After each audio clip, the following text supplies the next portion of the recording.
Konektivitas antar ruang dan waktu. 1. Aspek ruang dan waktu.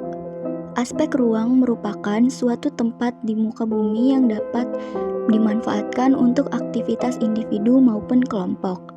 Aspek ruang meliputi wilayah darat, perairan, udara, beserta kelengkapan berbagai organisme biotik dan abiotik.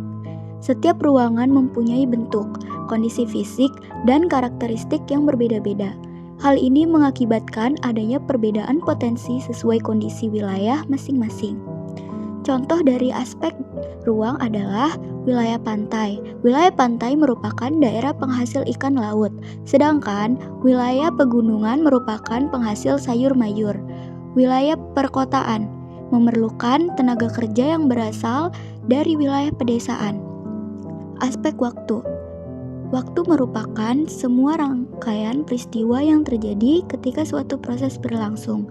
Waktu dibagi menjadi 3, yaitu waktu lampau yang berkaitan dengan kejadian masa lalu, waktu sekarang yaitu waktu saat sebuah kegiatan sedang berlangsung, waktu akan datang yaitu waktu yang belum dilalui.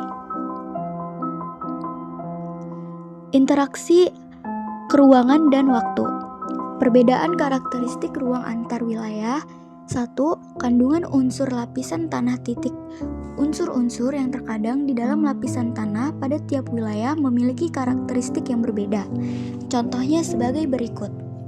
Wilayah lereng pegunungan vulkanik umumnya mengandung unsur hara yang tinggi. Wilayah dataran rendah dengan hamparan padang rumput yang luas dan hangat cocok untuk peternakan. Kedua, berikut merupakan contoh perbedaan wilayah di Indonesia dalam hal kandungan mineral.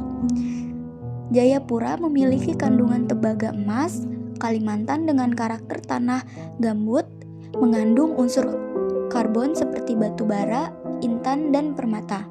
Ketiga, keanekaragaman hayati menyebabkan adanya perbedaan flora dan fauna serta komoditas pangan di setiap wilayah. Laut sumber komoditas berupa ikan, udang, kerang, dan lain-lain. Daratan sebagai sumber komoditas pangan berupa padi, sayur, dan sebagai buah-buahan. 4. Lapisan atmosfer tiap daerah memiliki karakteristik cuaca yang berbeda. Seperti contohnya wilayah pegunungan yang bersuhu udara sejuk cocok dimanfaatkan sebagai objek pariwisata dan tempat peristirahatan.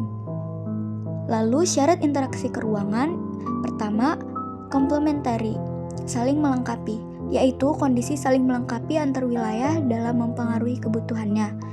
Kedua, interfering opportunity, kesempatan antara, yaitu hal-hal yang berkaitan dengan pilihan tempat yang menawarkan komoditas yang sama.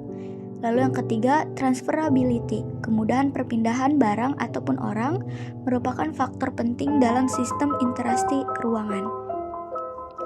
Lalu yang ketiga, pengaruh interaksi keruangan dan waktu.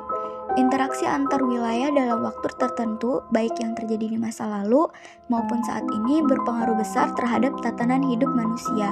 Pengaruh interaksi keruangan terhadap tatanan hidup manusia diantaranya sebagai berikut. A. Perkembangan pusat perdagangan dan produksi lokal.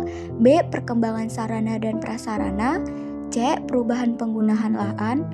D. Perubahan orientasi pekerjaan. E. Perubahan sosial. 1. Terjalinnya forum kerjasama antar wilayah baik pada tingkat nasional, regional, maupun multitarela. 2. Alkulturasi budaya baik dalam tatanan hidup, bermasyarakat, hingga ranah religi akan saling mempengaruhi interaksi antar ruang.